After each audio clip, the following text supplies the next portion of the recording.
¿Revisas tu celular apenas despiertas? ¿No eres capaz de ver una película completa sin tener que ir a ver otra pantalla? ¿Te genera ansiedad no poder responder de manera instantánea o automática a los mensajes que recibes?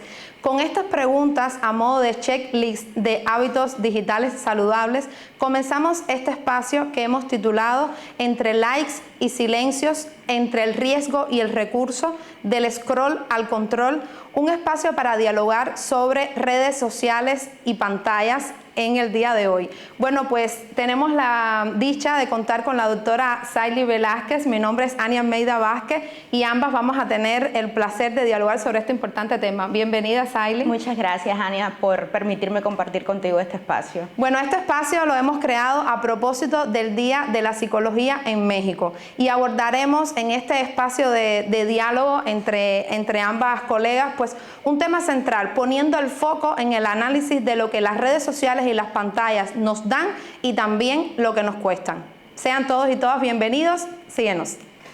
Vamos a comenzar mapeando los impactos que tienen las redes sociales y las pantallas en las diferentes etapas de la vida. Porque, Saily, todos vamos a entender perfectamente que en dependencia de las diferentes etapas del desarrollo, en función de las características de esos periodos etarios, la influencia, los impactos que tiene la exposición a pantallas y a redes sociales no es la misma. Entonces me gustaría comenzar contigo haciendo una reflexión sobre los impactos que tienen la exposición al mundo digital en sentido general en nuestras niñas, niños, adolescentes, sobre todo por las características que están en ciernes, en proceso de formación. Sí, mira, Ania, precisamente en las infancias, especialmente donde los niños están desarrollándose a nivel motriz, a nivel cognitivo, a nivel emocional, a nivel psicológico, pues afecta significativamente la sobreexposición a las pantallas. Por ejemplo, a nivel motriz podemos identificar que el alto sedentarismo al que se ven expuestos estos niños pues limitan el desarrollo de las habilidades motrices finas y gruesas, tanto las habilidades para la estabilidad, la coordinación, el desarrollo de la motricidad fina. Digamos que ahora no se usa tanto el dibujar y pasarnos tanto tiempo dibujando, ahora lo que se usa es estar todo el tiempo dando clic en el celular. Eso pues limita significativamente el desarrollo de las habilidades motrices finas. A nivel psicológico, pues por supuesto la sobreexposición a contenido que incluso muchas veces no es ni acorde a la edad del niño, pues también afecta, digamos, la comprensión y el entendimiento de los fenómenos a los que él está observando y puede confundirse en la interpretación de esa información. También afecta mucho el tema del sueño, pues existe una alteración del sistema nervioso por los largos periodos de exposición, sobre todo en momentos previos a el horario del sueño, en los cuales se debe evitar el uso del celular, especialmente en niños, porque necesitamos todos tener un sueño reparador. ¿Qué pasa? Que se extiende el momento de inicio del sueño, pero además que el periodo total de sueño suele ser menos reparador. Los niños pueden sentir pesadillas, pueden sentir problemas, trastornos del sueño que los llevan a sentir miedo, angustia en el momento del sueño y no descansan lo suficiente. También a nivel social, pues el tema de los vínculos y el desarrollo de los afectos con sus principales figuras de apego, con sus padres, con sus hermanos o sus familiares o vecinos cercanos, también se ve limitado de manera importante. Cuando antes el abrazo era lo más importante, pues ahora muchas veces hasta las comunicaciones familiares se realizan a través del celular. Te doy like, te mando un emoji, te mando un muñequito con un corazón. Eso sustituye ahora el abrazo que antes era tan importante o que sigue siendo importante, pero que ahora existen maneras un poco más cool, dirían, otros códigos de relaciones familiares, incluso estando dentro del mismo espacio, que es lo más interesante. También ahora, a nivel de adolescencia, ¿qué nos está pasando? Pues que precisamente en la etapa de la adolescencia ocurre un proceso de formación, desarrollo de la identidad personal, identidad sexual, identidad profesional. El consumo de información, tanto de redes sociales como de podcast, como las informaciones que se promueven por Instagram, Facebook u otras redes sociales, también favorecen la construcción de esa identidad, favorecen o entorpecen, en dependencia del tipo de información que se esté consumiendo. ¿Qué cuestión interesante pasa? Que en esa identidad personal, en esa identidad de cómo quiero que el otro me vea, pues también está ocurriendo un proceso de dismorfia corporal por estas supuestas imágenes perfectas de la mujer o el hombre que quiero ser, o cómo quiero que los otros me vean, cómo quiero que los otros me perciban, cómo quiero ser parte de ese grupo popular. Bueno, pues ¿cómo quiero serlo? Pues, por ejemplo, hablando de la figura femenina, que tanto impacto está teniendo a día de hoy el tema de la cirugía estética, pues a edades mucho más tempranas nos estamos percatando de que las niñas se someten a cirugías estéticas para cumplir con esos cánones de belleza que el sistema social está imponiendo. Que a veces cuesta hasta la vida. Muchas veces, y no son pocos los casos de personas que fallecen producto de estas cirugías estéticas. Ahí nos preguntamos entonces qué impacto está teniendo la educación familiar en la puesta en marcha de límites, del entendimiento de qué es lo importante en este momento de tu vida, a qué le deberías dar más valor. El valor también, el significado de la autoestima y la autovaloración, el sentido de la autoestima y la autovaloración y cómo se construye. En este momento, fíjate, no es ni siquiera el maestro, no es ni siquiera el padre el que cumple un rol fundamental en ese desarrollo psicológico y emocional, sino el grupo de coetáneos. Un grupo de coetáneos que también está en proceso de formación de esa identidad. Y que lo que te digan pues tampoco será tal vez del todo lo mejor. Y que ya ese grupo sale y no se reduce al grupito de la escuela. Ya entonces es otro grupo mayor con el que interactuamos en redes. Es muy interesante cómo este tema está posibilitando o facilitando el acceso al conocimiento de diferentes culturas. La interacción entre personas de Asia, de Estados Unidos, Latinoamérica, y cómo se está asumiendo la globalización, pues también el fenómeno de la globalización, pues posibilita que se asuman incluso esos cánones de belleza de otros contextos. En mi cuerpo, en mi mente, quiero ser como esta actriz asiática, el tema de las series asiáticas o coreanas, que tiene un impacto sumamente importante también en la conformación de la identidad y lo que yo quiero ser o cómo yo me quiero mostrar ante los otros, es un elemento bastante interesante.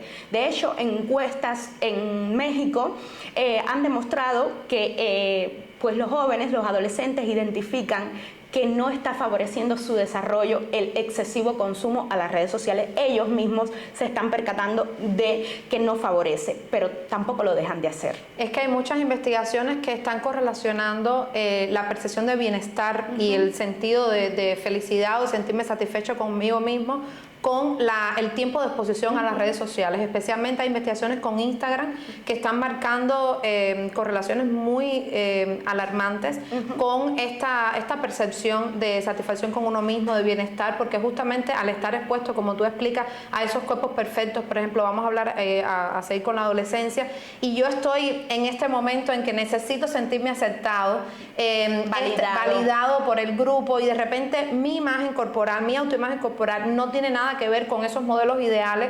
Entonces, como decías, la autoestima, hablabas del tema de las operaciones estéticas y los riesgos que tiene esto hasta para la vida, pero ahí también, Saily, las cifras, la prevalencia de los trastornos de alimentación están siendo muy preocupantes, y como incluso vemos influencers o artistas que están teniendo estos trastornos justamente porque son muy demandados, porque son muy criticados. De repente sale una cantante con unas libritas de más y allá va el mundo entero a criticar cuando es cantante, no es modelo. Y habría que ver cuál es la fortaleza que tiene esa cantante.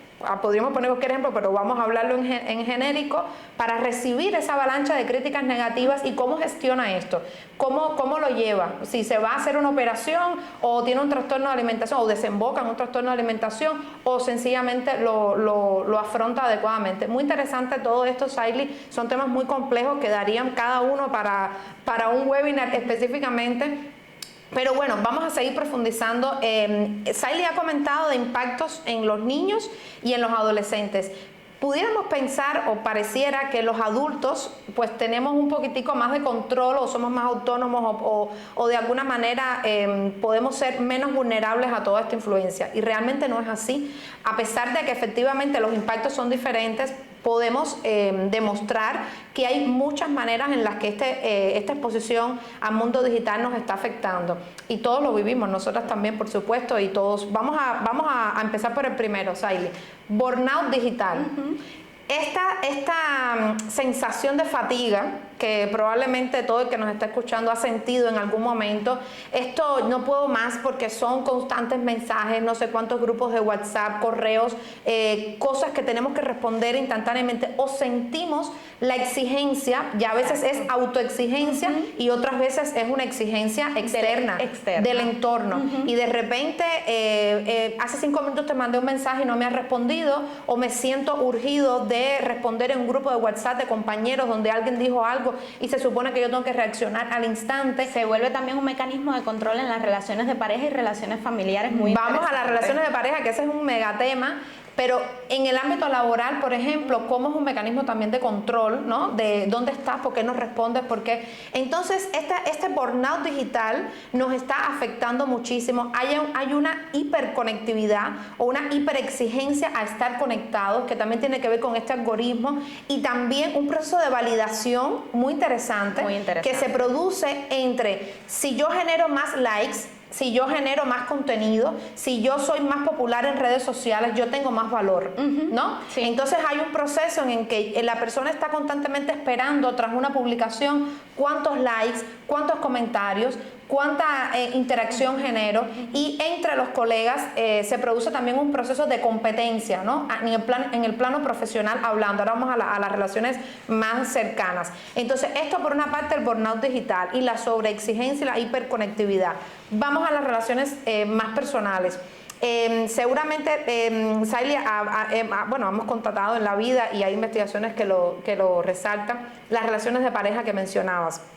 Mira, es muy complejo porque se da un paralelismo, a veces totalmente dicotómico, entre lo que es la vida de pareja en la realidad, esa pareja real en el desayuno, esa pareja real en casa, y la pareja en el mundo digital, la pareja en Instagram, esa pareja que tiene fotos muy cool, porque de hecho hay algunos reels por ahí que te dicen, no te tires esta foto aburrida, tómate esta foto. Entonces, la imagen demuestra un romanticismo, la pareja ideal. La pareja ideal.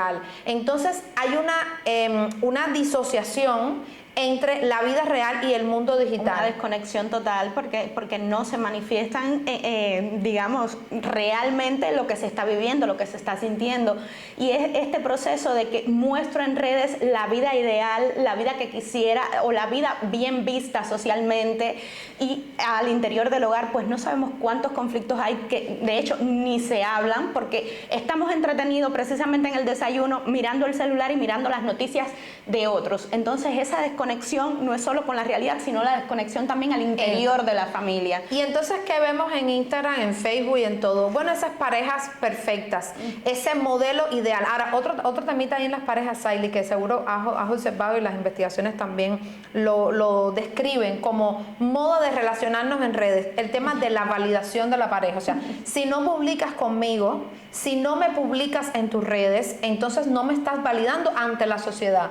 Yo soy una pareja oculta, o qué está pasando, y esto puede tener un conflicto. Hay personas que no quieren poner su vida privada en redes, pero si el otro considera que poner tu vida o poner tu relación en redes es una manera de reconocerme, entonces esto puede generar un conflicto entre nosotros. Es sumamente preocupante el tema, sumamente preocupante, porque incluso hasta invadimos la privacidad de mi propia pareja, porque a lo mejor mi pareja no quiere ser vista, no quiere ser mostrada, y pasa mucho con algunos influencers, de hecho, que yo sigo, que ha sido muy interesante cómo han respetado mucho la privacidad de su pareja y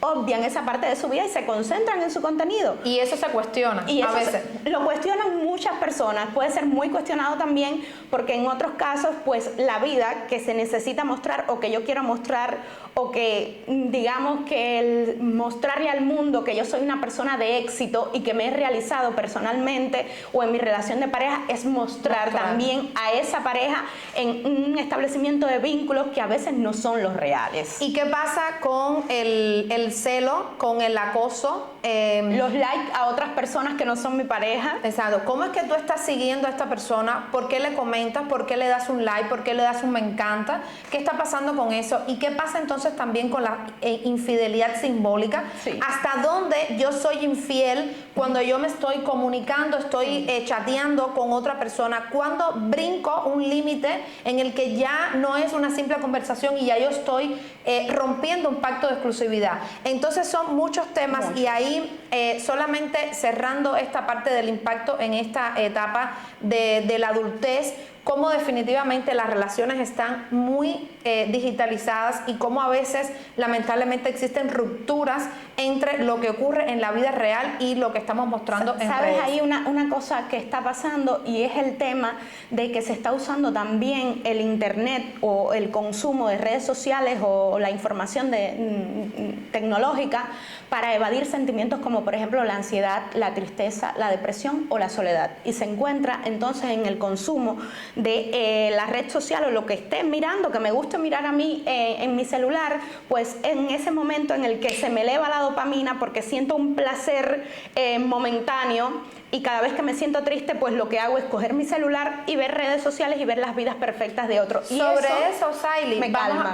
Vamos a profundizar en el próximo bloque sobre justamente los riesgos en la salud mental. A propósito del Día de la Psicología en México, por lo cual estamos haciendo este espacio, quiero que profundicemos un poquitico en los riesgos para la salud mental. Así que esa será nuestra próxima pregunta. Vamos allá.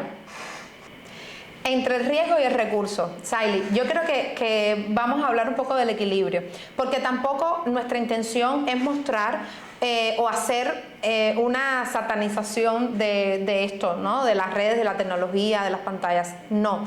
Hay muchos discursos, digamos, antagónicos que satanizan por un lado o hablan solamente de los efectos negativos que puede tener y por otro, el otro extremo es como la idealización, o sea, todo lo tecnológico es bueno porque es desarrollo, es progreso. Ahora, vamos en este momento, en este segmento que le hemos llamado así, entre el riesgo y el recurso, como que sopesar. Yo quisiera comenzar hablando un poquitico sobre riesgos visibles.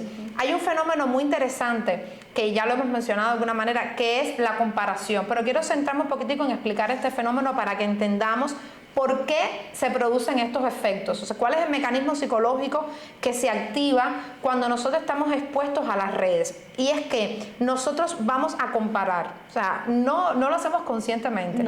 No decimos, ay, me voy a comparar con esta pareja, me voy a comparar, no. Pero cuando nosotros estamos constantemente expuestos a estos cuerpos ideales que ya mencionamos, a estas parejas perfectas, a estas personas que viajan por todo el mundo, a los logros profesionales que constantemente los otros están, a las casas ideales, a las casas, bueno, a ese modelo de vida ideal, y yo contrasto, ojo, que todo eso muchas veces es curado o editado, o sea, porque lo hemos dicho anteriormente, no siempre eso refleja 100% la realidad. Entonces, ¿qué pasa? Cuando yo comparo mi vida, que es una vida real, es una vida imperfecta, que es una vida que tiene cosas buenas, pero también cosas malas, o no malas, sencillamente situaciones difíciles, conflictos, frustraciones, momentos que estamos viviendo que nos va un poco mal, o etapas, porque también no en todos los momentos estamos igual. ¿Cuál es el efecto? El efecto es un malestar difuso. Así se describe, porque no sé por qué me siento así. O sea, experimento una sensación de insuficiencia. No llego a eso que me están mostrando, y entonces no sé por qué me siento así, pero es que me siento mal. Entonces evidentemente hay una correlación entre cuánto tiempo me expongo a eso idílico que yo no tengo y cómo me siento. Entonces este es el proceso o el mecanismo que se activa de esta comparación. Ahora, otro elemento que quiero rescatar es la infoxicación. ¿Qué cosa es esto? Estamos intoxicados, pero estamos intoxicados de información. ¿De qué información? Información y contenido a veces chatarra. Hablamos mucho de la comida chatarra, pero también hay contenido chatarra. Mucho contenido chatarra. Entonces, en comida hablamos de, por ejemplo, el daño que nos puede hacer consumir en exceso Coca-Cola, azúcar o harinas o dulces en general, azúcar. Pero ¿qué pasa con el contenido chatarra? ¿Cuál es ese contenido que me genera ansiedad, que me genera malestar, que me hace sentirme insuficiente? Que moldea tristemente tus formas de pensar entonces y te hace crear ese desbalance con la vida real. Que genera expectativas artificialmente elevadas porque no tienen que ver con la realidad. Entonces estamos intoxicados de ese contenido chatarra. Entonces hay otro elemento, Saily, muy sensible que está ocurriendo, que tiene que ver con la insuficiente capacidad que tienen las personas para discernir entre contenido e información de valor, o sea, conocimiento. Entonces de repente vemos a influencers, vemos a gurús digitales hablando de salud mental, hablando de traumas, hablando de duelo, hablando de ansiedad, de depresión y de crianza. Que se autotitulan coaching, que después uno investiga y no han estudiado nada relacionado con salud mental. Pero esto es muy grave, Saily. Es muy grave. ¿Por qué es grave? A ver, estas personas muchas veces cuentan y relatan y hablan de su experiencia. Y su experiencia es válida como experiencia humana. Pero personal. Pero ¿qué sucede? Que esto que están transmitiendo no tiene un fundamento científico, no es una información que cuente con una evidencia científica empírica, o sea, que pueda ser pauta orientadora para el resto. Entonces, al ser un influencer, una persona carismática, una persona que con miles de seguidores, entonces la persona que no tiene una alfabetización digital cree como verdadero ese modelo, esa información, e incluso está documentado personas que han dejado de seguir un tratamiento tradicional, una persona que tiene un padecimiento de salud mental y está medicado, por ejemplo, porque un psiquiatra pues tras un diagnóstico pues considera necesario que se medique, y hay llamados a vamos a innovar, hay otras maneras hay otras prácticas que obviamente no tienen una evidencia científica que las respalden, y personas han tenido graves consecuencias por seguir estos modelos. Entonces, ¿qué está pasando? Muchas veces está ocurriendo un desplazamiento de la autoridad profesional por la autoridad digital. Entonces esa persona carismática, popular, influencer, que efectivamente es influencer porque influye en el comportamiento de los otros, pero no necesariamente en términos positivos. Ojo, entonces hay que revisar qué está pasando con eso, y cierro con la idea de la necesidad cierro esta parte para darte pie a ti, hay que proteger nuestra salud mental con la alfabetización digital. O sea, el pensamiento crítico y nuestra capacidad de discernir lo que sigo, el contenido que consumo, a quién escucho y a quién sigo, o sea, a quién imito o sigo su recomendación, es una manera de protegerme. Y sobre salud mental, Saily, ¿qué está pasando con la ansiedad, la adicción como fenómenos o como elementos importantes a entender para esta dimensión de la salud mental? Sí, mira, hay un fenómeno muy interesante que se nombra nomofobia, y es este miedo irracional a no estar cerca de mi celular, a no tener cerca la notificación de lo que está pasando en el mundo, a sentir que se me está quedando sin batería. ¿Y qué me pasa? ¿Qué pasa si no tengo batería? Me desconecto del mundo. ¿Qué pasa si se te queda el celular en casa? ¿Qué pasa? ¿Cómo me siento? ¿Cuáles son las ansiedades que demuestro? ¿No me puedo concentrar? Muchas personas han identificado esto como síntomas en su vida cotidiana. Muchas personas, las encuestas hablan de datos muy altos sobre este proceso. Y a ver, esta adicción o esta ansiedad es una consecuencia de la adicción que ya es evidente en las personas, aunque no se reconozca, digamos, a partir de un médico. No has ido al médico y te has reconocido, como por ejemplo pasa con un alcoholismo, con otro tipo de drogadicción. Pues el consumo excesivo a los medios digitales es también... Sería bueno calcular el tiempo en las 24 horas del día, bueno, quitándole las horas de sueño, que no tenemos el teléfono en la mano. Sería muy interesante calcularlo. De hecho, hay aplicaciones y información en el teléfono que te da datos de eso, y sería muy interesante hacer análisis, por ejemplo, en las juventudes, que pudieran ser algunos de los que más expuestos están a la telefonía celular o a las redes digitales, qué tiempo de sus vidas están consumiendo información, digamos, chatarra, pudiéramos, o en algunos casos no, pero sí pasa. Esto genera en ellos mucha ansiedad, mucho miedo irracional, mucha preocupación por qué está pasando en otro lugar y no logran concentrarse en actividades específicas. Esas actividades entonces resultan sin calidad, resultan que no tienen el contenido o la información que requería, por ejemplo, si estoy haciendo una tesis, si estoy revisando un trabajo, si estoy teniendo una conversación con mi compañero. Es muy triste ver cómo muchas personas se encuentran conversando de temas muy interesantes y está uno de los colegas todo el tiempo mirando al celular y no te presta atención, y eso incluso lacera autoestima, lacera lazos emocionales y afectivos que hay con los otros, porque ¿por qué no me prestas atención? ¿Por qué mirar tu celular ahora es más importante que compartir esta información? Incluso me he topado con situaciones en las que se comparten hasta cuestiones muy personales, de dolor, de tristeza, problemas de salud, y está la otra persona, cuando tú estás confiando en ella para depositar ese malestar o para, digamos, compartir tu malestar, la otra persona está sencillamente viendo su celular. Entonces no nos damos cuenta, pero son maneras sí, que efectivamente afectan la relación. Sí. Esta parte yo la cerraría para entrar a la otra de la práctica, porque claro, bueno, ¿y qué hacemos con esto? O una pregunta también importante aquí que no se nos puede ir, que es lo positivo, porque si no se nos desbalancea esto, y no, hay que reconocer también. Pero hay un punto, y es que es verdad que estamos sobresaturados de contenido, de información, pero desnutridos de reflexión. Sí, y pensamiento crítico. Ayer hablábamos precisamente en una tesis en la que tuvimos la oportunidad de estar, de pensamiento crítico y la importancia que existe del desarrollo del pensamiento crítico desde las edades tempranas, desde el entorno familiar, en el entorno escolar, pero después también en el entorno social en el que nos desenvolvemos. Y la crítica de lo que consumo, la crítica de lo que soy, la crítica de cómo quiero llegar a ser y qué imagen quiero compartirle al resto de las personas. Y esto mucho tiene que ver, lógicamente, con la alfabetización digital. O sea, no vamos a negar la importancia y el valor, y de hecho ahora vamos a hablar de lo positivo, la importancia, el valor que tiene, pero hay que saber utilizarlo. Y vamos a ir ahora a esa arista. Saily, para darte el pie forzado, yo quisiera mencionar algunas cosas que sí son positivas de las redes sociales. Por ejemplo, los procesos migratorios son procesos a nivel internacional muy recurrentes. Hay muchas familias fragmentadas, hay muchas parejas a distancia, hay muchos amigos que no están así físicamente, y las redes sociales constituyen un soporte muy importante para esas relaciones. Hay que decir que antes, muchos años atrás, había que esperar un mes o más para recibir una carta, una respuesta.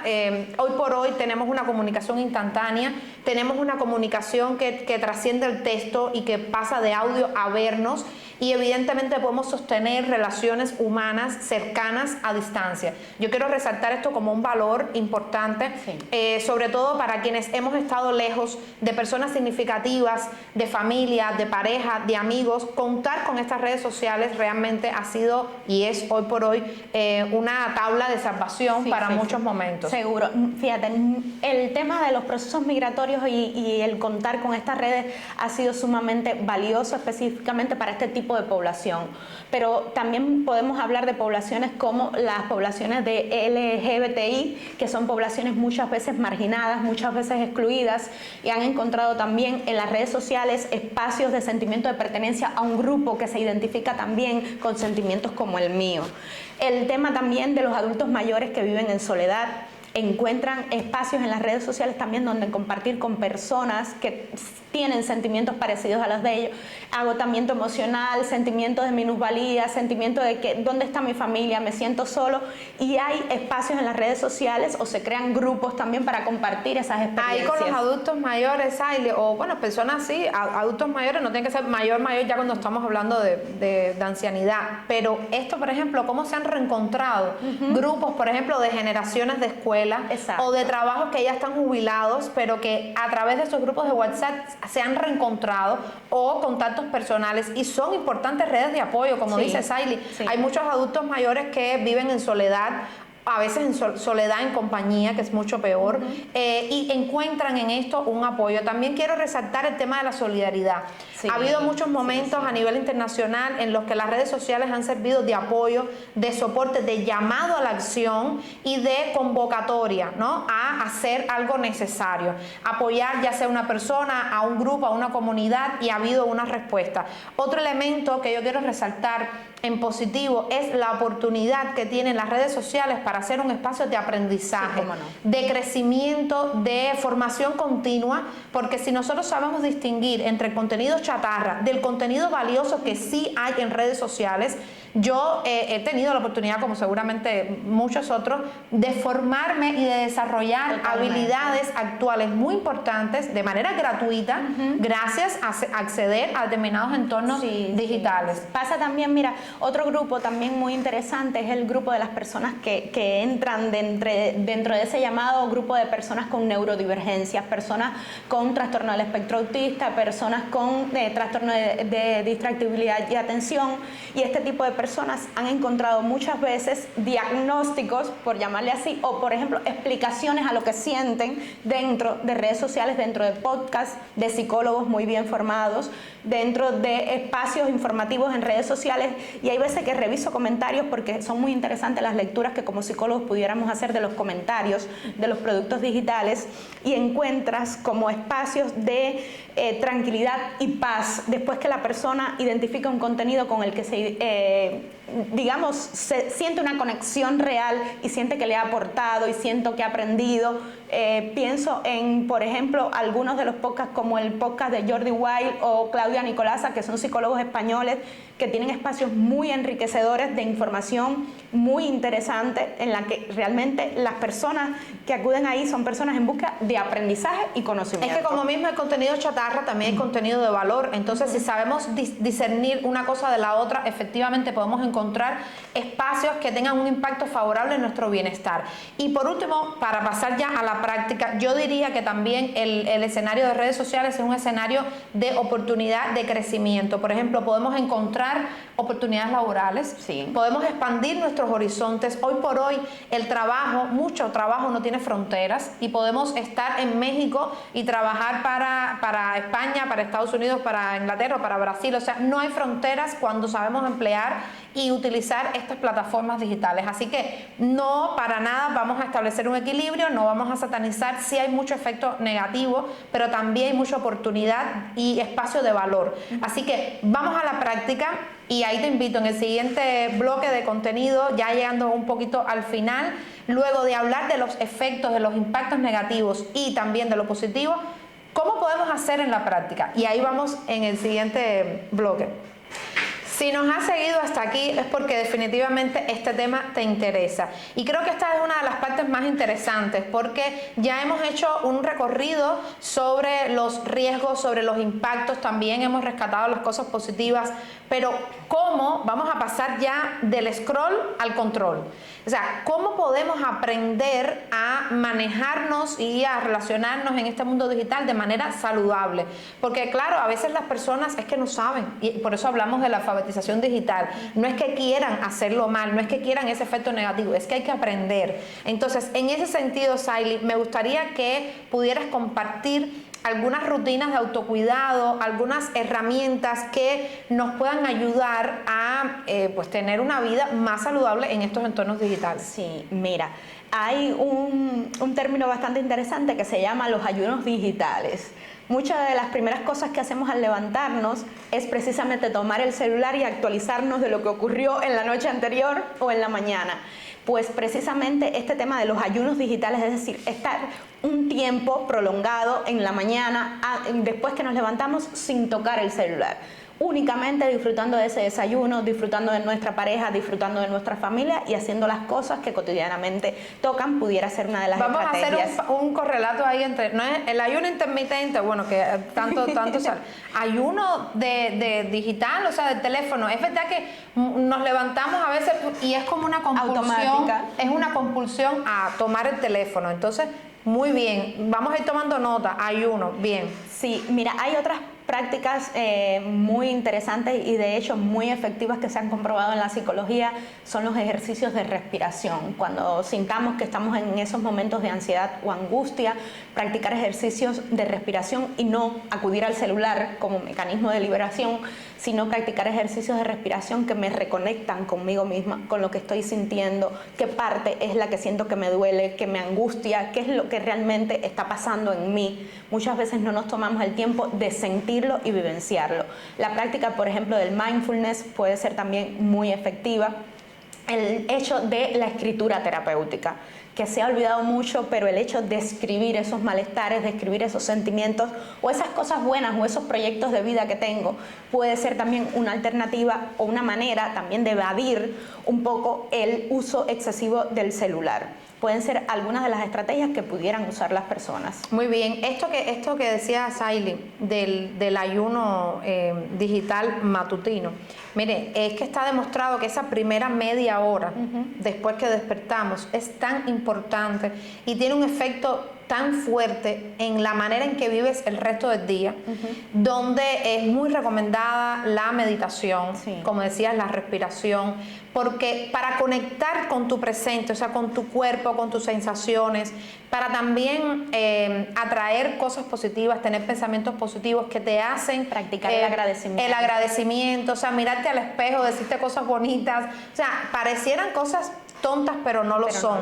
Porque entonces empezamos en modo autómata desde que nos levantamos y no tenemos un momento de paz y de tranquilidad ni siquiera en la primera media hora de tu día.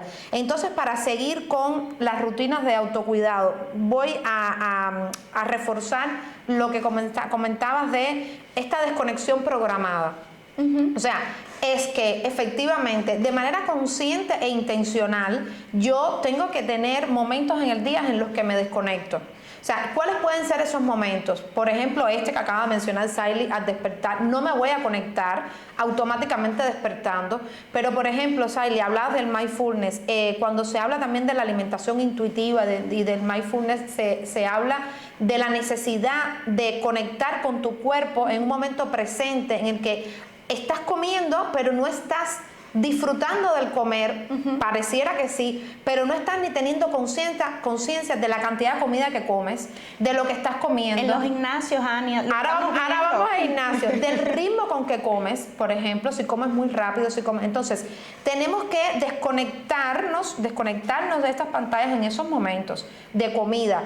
Y mencionamos anteriormente, pero esa desconexión programada también yo creo que es válido asumir como norma. Saily, por ejemplo, si estamos en una salida entre amigas o entre amigos o con la pareja, vamos a sacar a esa tercera persona, a ese dispositivo del medio que está alejando y nos está cortando la posibilidad de disfrutar al 100% la relación que estamos teniendo en ese momento. Entonces, desconexión programada. Y lo otro, hablabas del ayuno y ahora yo pongo el término de dieta informativa consciente. Sí. O sea, ¿cuántas dietas no hemos hecho a lo largo de nuestra vida? ¿Cuántos que si come esto, que si come lo otro? La dieta informativa consciente es aquella en la que yo voy a decidir qué voy a consumir, qué contenido consumo, qué no voy a consumir.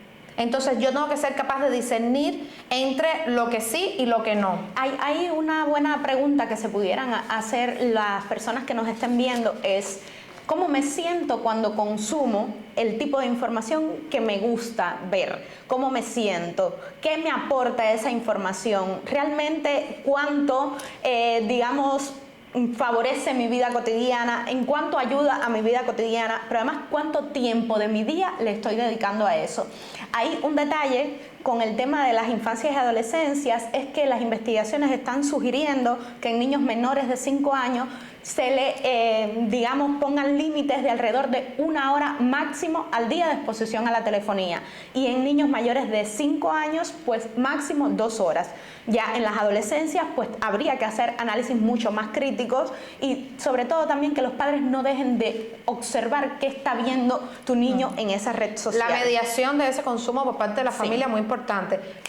Anoten por ahí si tienen acceso a lápiz y una hojita y un lápiz para que anoten 3 ejercicios que vamos a recomendar para una vida digital saludable. El primero está muy relacionado con lo que acaba de decir Saily, que es la autorreflexión. hay que hacerse preguntas. Por ejemplo, ¿qué red social sigo? ¿Cuál uso? ¿A quiénes sigo y por qué? ¿Qué me generan esas personas que sigo o las páginas que estoy siguiendo?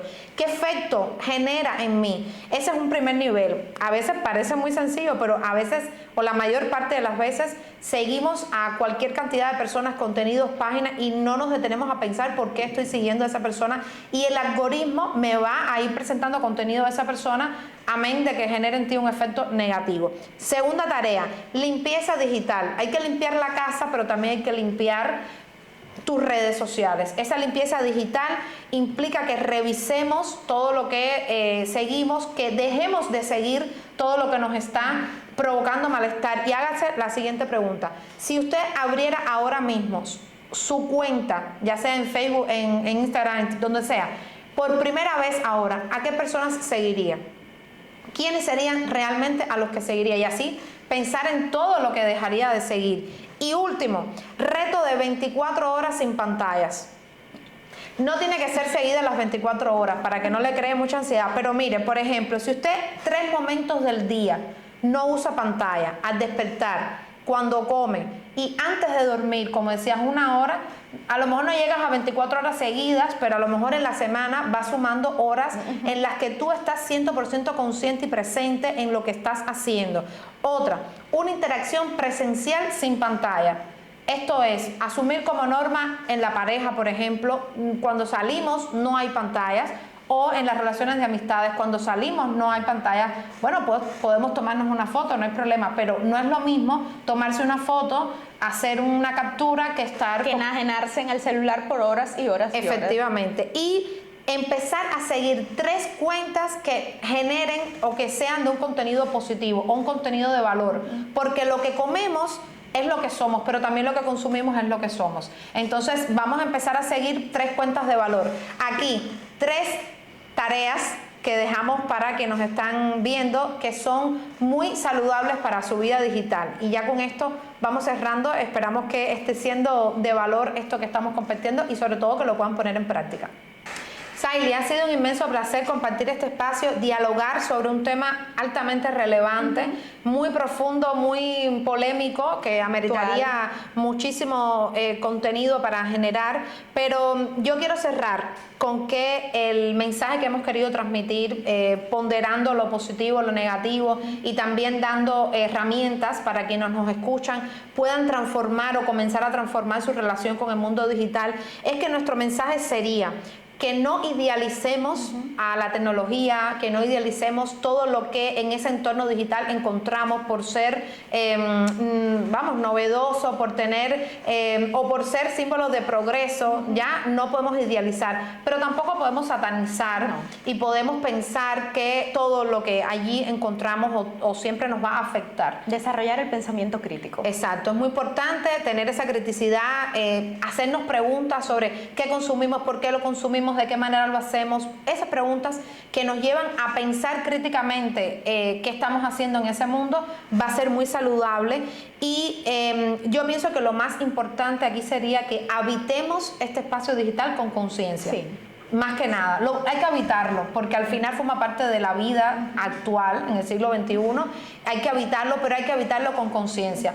Y cerramos con la siguiente frase: que tu bienestar tenga más clics que tu pantalla, o que tus pantallas, porque sabemos que trabajamos mucho, pero al final lo más importante es tu bienestar. Así cerramos este espacio dedicado al Día de la Psicología en México, abordando un tema de alta relevancia con impactos importantes en el bienestar emocional de las personas. Así que felicidades a todas las psicólogas y psicólogos mexicanos en este día, y que sea además este tema también un insumo para nuestra práctica profesional comprometida con el bienestar de todas y todos.